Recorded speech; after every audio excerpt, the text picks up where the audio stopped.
Hi, I'm Dan Cortopassi. Welcome to Layout Building. In the first episode of this series, I talked about choosing dawn or pass as the theme for my future HO scale layout.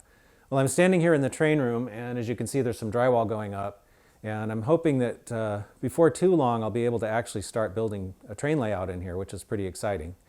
And I have come up with a plan, and I wanted to talk a little bit about how I got there, because as I discovered, just having the vague idea of modeling dawn or pass is not the same thing as having a workable track plan. And I went through a lot of analysis paralysis and several false starts before I finally came up with something that I think will actually work. So I wanted to talk a little bit about my design goals and constraints and how I got to the plan that I finally chose. So let's talk a little bit about goals and constraints. Design goals are all the things you want your railroad to do, like what railroad does it represent, or maybe multiple railroads, what geographic region is it set in, what kind of operation might you want to do, all those kinds of things. All that plays into your goals. And then the constraints are things like the physical size of your room, plus anything else you may have to deal with, or any restraints you place upon yourself. And we'll talk about that more in a minute. The late John Armstrong called these things givens and druthers, but whatever you call them, it's important to keep them in mind as you're doing your track planning. For me, my goals are to have a layout based on dawn or pass, or SP's Roseville Subdivision, that can operate in a prototypical fashion, one that provides good opportunities for taking photos and video, to have a space where I can store and run most of my HO scale equipment, to have a layout that I can use for open houses and to entertain visitors, and one that will be fun for years to come. One of my other major design goals that's been in all of the track plans that I've tried is to base the layout on a double track continuous run oval. One of the reasons I chose dawn or pass is because the line was double tracked all the way from Roseville to Sparks up until 1993. One of the things I like about that setup, and I had this on a previous layout too, is that I can let a couple of trains run around while I'm doing something else. So in my last layout, I would let a couple of trains run around while I switched cars in this little grain elevator yard. I could also let trains run around while I was working on scenery or doing some other project on the layout. And if I had visitors over, I could let the trains run and talk to people without having to worry about what the trains were doing. So I think of constraints as falling into one of two categories. There are physical constraints, which has to do with the size of your layout space and any obstructions, and there are also voluntary constraints that you place upon yourself. Now, I think my room is fairly generous. It's about 36 by 19 feet. When we first got this property, it used to have a wall that sectioned off part of it. We were able to eliminate that, but in order to do that, we had to put in a couple of posts. So there are posts in here that I have to deal with, and those are the kinds of things you need to think about when you're drawing up a track plan. Now, voluntary constraints, are, at least for me, are basically revolve around not having any duck unders or lift out sections. I really didn't want to have any of that with this layout because I've done both before and I didn't like it.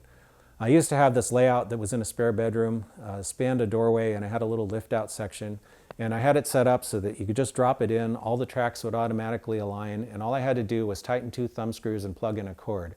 And I can't tell you how many times that I wanted to run my trains and I walked in there, saw that, and turned around and walked out and did something else. So I don't want to have that again. Then my next layout, which was also in a spare bedroom, spanned a doorway, I said, okay, no more lift out sections, I'm going to do a duck under. So I did a duck under, and in that layout, several times I came up too soon and hurt my back on it and derailed trains, and that was over 20 years ago. I certainly don't want to deal with that now. So this layout has to be a walk-in layout, and that's just one of the things I'm not willing to compromise on. So the building that the train room is in is actually divided into 3 sections, and the train room is the middle section, and it's also the largest. Behind this wall is our game room, and that's where I built our O-scale display layout. And that room's pretty much almost finished. And then the room on the other side is right now being used for storage, but eventually we're hoping to use it as combination costume room for Nicole and also a video studio.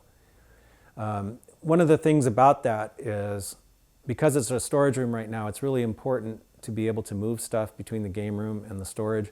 So that was one of the reasons that we put the doorways on one end of the room so that there's an aisleway going down one side, and that leaves the rest of the train room open for the layout. So basically the usable layout space in here is about 33 by 19. Just keeping the last 3 feet for an aisleway. But that's a lot better than having people try to navigate through the layout to get to some doorway in some other place. So I'm really happy we were able to move those doors.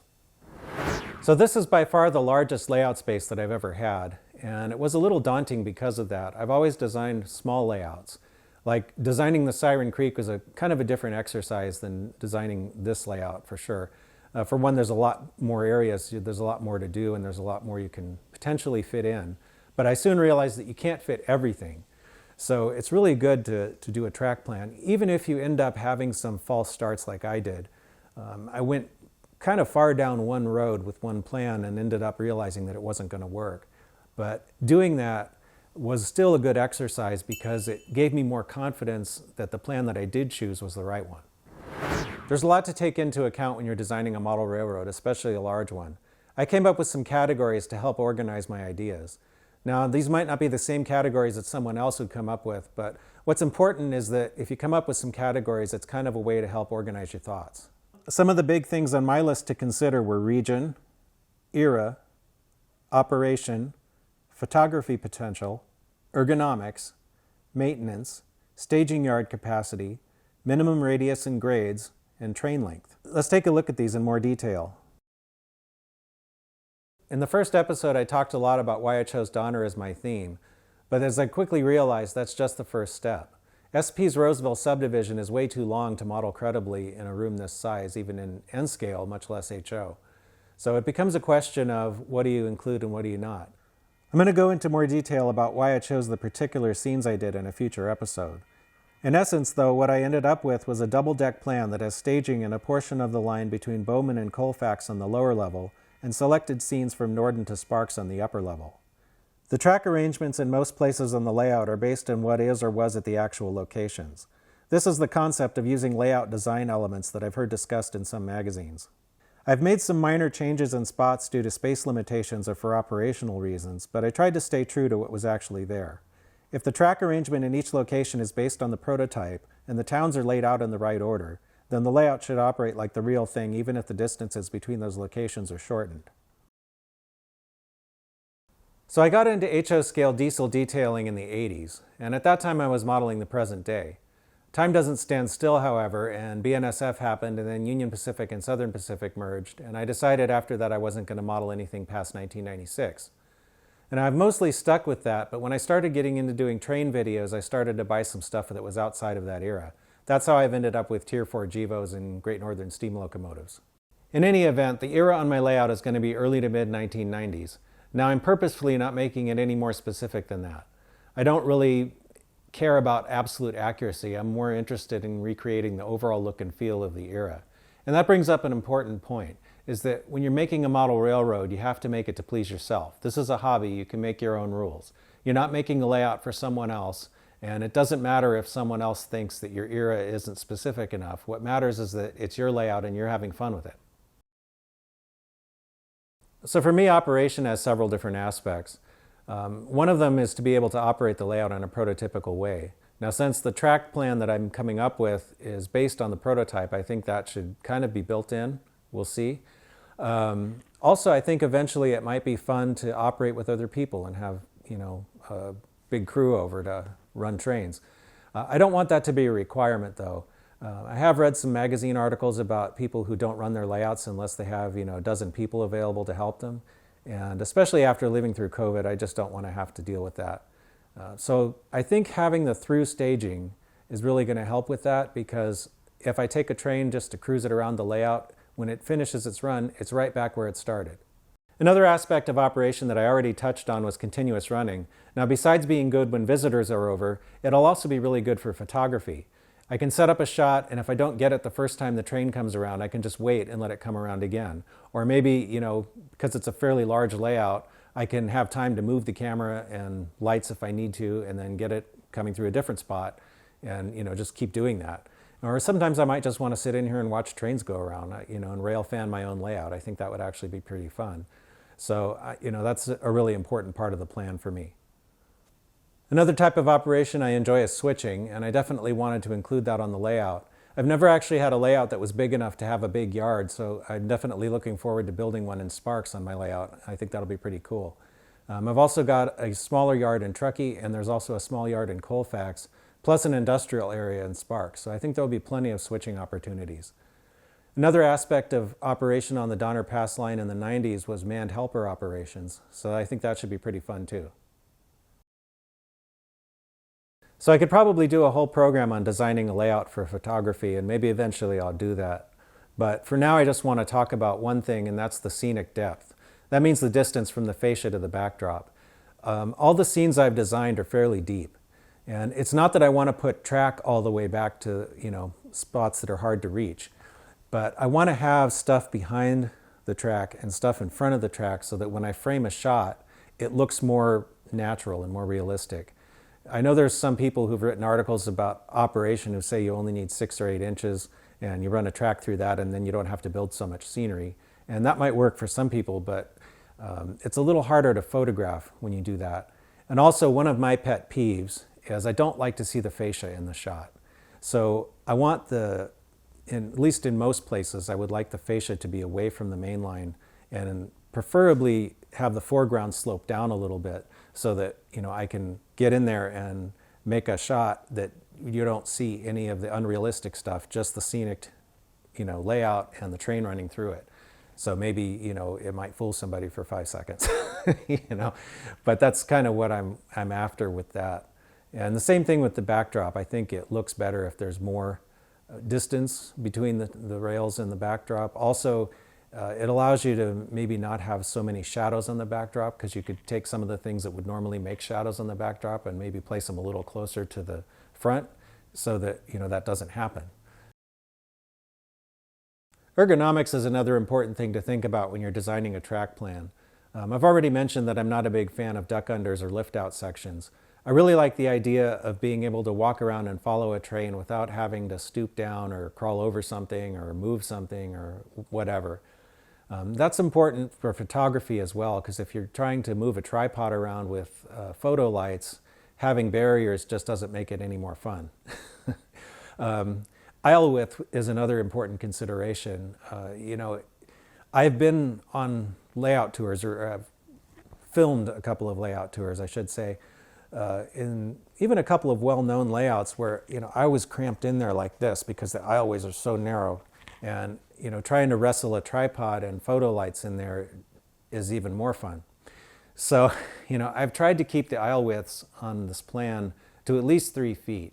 I'm willing to go down to maybe 2.5 feet in a couple spots, but I've tried to keep it, wide, especially in areas like in front of the Sparks yard and other areas where people might congregate, so that there's not a bottleneck and it's not uncomfortable. One consideration with double deck plans is to try not to have active areas stacked on top of each other.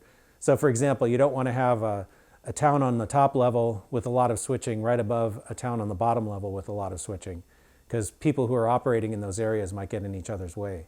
So on my plan, for example, I have a small yard in Colfax, and that's below. It's just some open running on the upper deck. The yard in Truckee is above, some open running on the lower deck. And the only place where I have a yard over a yard is in Sparks, and the yard that's down below there is just a staging yard. So I think that should work okay. So I've learned that it's not a good idea to build something that's hard to work on later. In my last layout, I had a staging yard that was 4 inches below the main line. And inevitably, if there was a derailment, it would be on the furthest track from the aisle. And I'd have to sit there and fish cars out one at a time. And it was a real pain. And trying to work on the track, if I had to do any maintenance, was even harder. So I don't want to do that in this layout. I'm trying to allow enough space between decks, and even though my scenes are going to be fairly deep, as I mentioned, I'm not placing the track all the way to the back in most cases.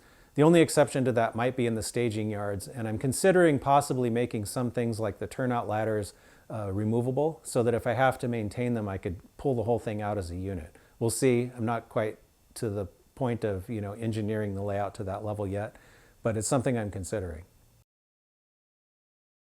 So if you've seen the box of the month, then you know that I have a lot of equipment. And one of my goals with this layout is to try to have enough staging capacity so that all of it can be in the layout at the same time. We'll see. I'm not sure if I'm going to get there or not, but that's kind of the goal. So regardless, though, of how much equipment you have, it's really important to make planning your staging a part of the layout design. It's really important because the staging gives the impression or the illusion that your rail traffic is going somewhere. Rather than having a train just go around and around on the main line, it comes out of staging, runs over your layout, and then goes back into staging, either in the same yard or into a different yard. And even though mine has a continuous run, what I foresee as in terms of operation is kind of a sequential approach. So a train will run around and then it'll go back into staging, and then another train will come out of staging and run around and go back into staging, and so on. And that the overall impression of that would be like if you're a rail fan standing and watching a day of operation on Donner Pass, you'd see all these different trains going by. And that's kind of what I'm trying to get to with the layout. I also think the through staging yard will work really well for trains that repeat on a schedule like Amtrak trains 5 and 6. The secondary staging yard that I'm building, which is going to be in the reverse loop below Sparks on the lowest level, is something I envision probably for trains that don't run as often. Like a work train or maybe an excursion or maybe some of the out of era stuff that I have that doesn't really fit Donner Pass in the 1990s. I think that could work well for that. Also, it gives me a reverse loop so I can turn an entire train if I need to. I think that should work out pretty well. I like the idea of having the staging yards be double-ended. Even the one that's in the reverse loop, you could work a train through it in either direction. Because I don't really want to be in the situation where I have like a stub-ended yard on one end of the layout and a stub-ended yard on the other end, and then between op sessions I have to run a bunch of trains backwards over the layout. I just don't really envision liking doing that very much. So I think the through staging will work better for me. So picking a minimum mainline curve radius is an important part of the planning process for any layout. What that means is you're deciding on a minimum track curvature that you won't go below for your mainline. In my case, I'm choosing a 32-inch minimum radius, and that's mostly because I want to run some steam engines, even though those aren't really prototypical for Donner in the 90s. I have a number of steam engine locomotive models, and they don't really like sharp curves, at least some of them don't. So I want to make sure that I can run those. I think 32 should be about big enough for just about anything, and if it's not, then I'll work on the piece of equipment rather than try to change the layout. So it's important to pick a standard because that kind of will help determine like the turnback curves or the blobs at the end of the aisleways and things in your layout. Your minimum radius is going to affect how big those need to be because, a 32-inch radius, and then you have a 34-inch radius with that for double track, and you end up with like a 6-foot diameter circle, or close to it by the time you're done. And that really affects how much you can fit into the room. So it's really important to pick those things at an early stage in the planning process. For secondary trackage, I'm willing to go down to a 24-inch radius. I'm using a 24-inch radius for the balloon track in Truckee. I'm pretty sure, from what I understand, that that's mostly used in the wintertime to turn rotaries, and I'm going to be modeling the summer. So I don't really foresee that really being used much. It's more for scenery. And then in the industrial area in Sparks, I've got some tighter curves as well.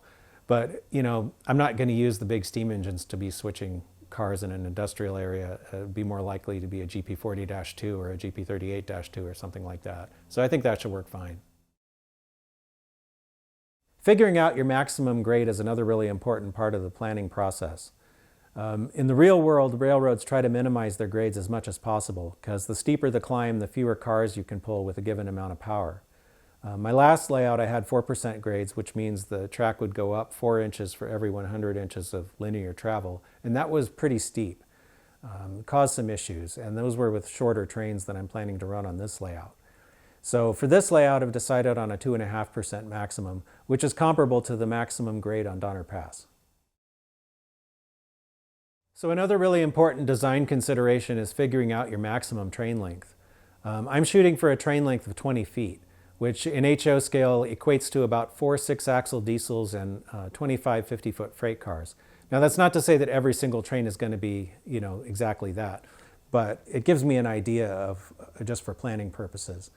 And I've run a 25-car train on a club layout, and it seems pretty long, even though in the real world it's not really that long. But these are things that are important to figure out because your train length is going to also determine your staging yard track length and your passing siding length.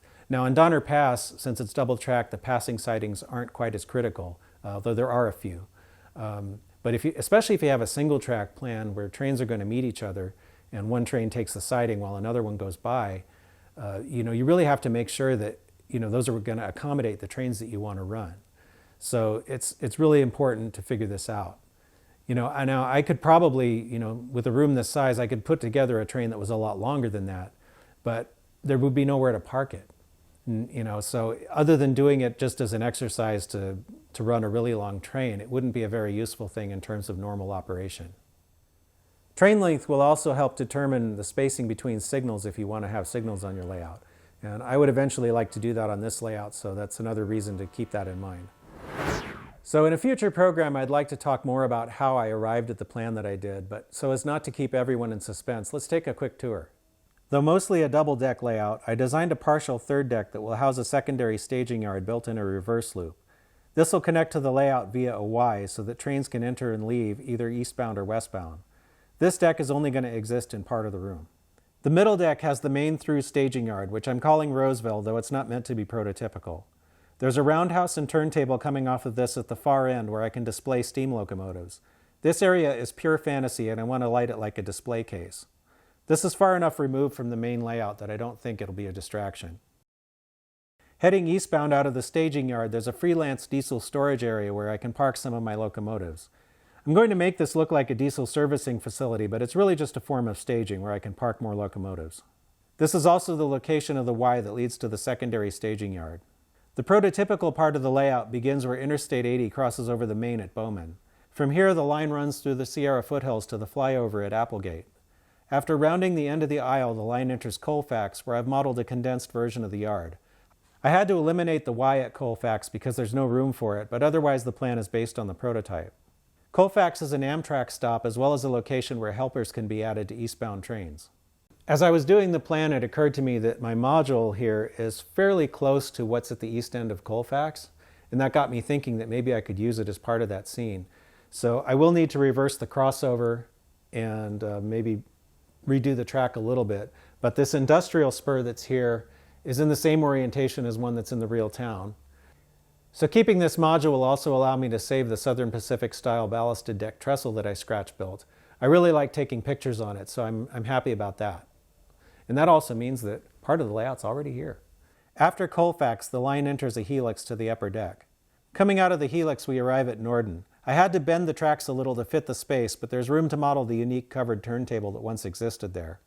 After Norden, the line splits, heading toward a second flyover at Eder. Rounding the aisle, the line enters Truckee. Though somewhat shortened, the track arrangement here is based on photos and my research of what was in Truckee circa 1990.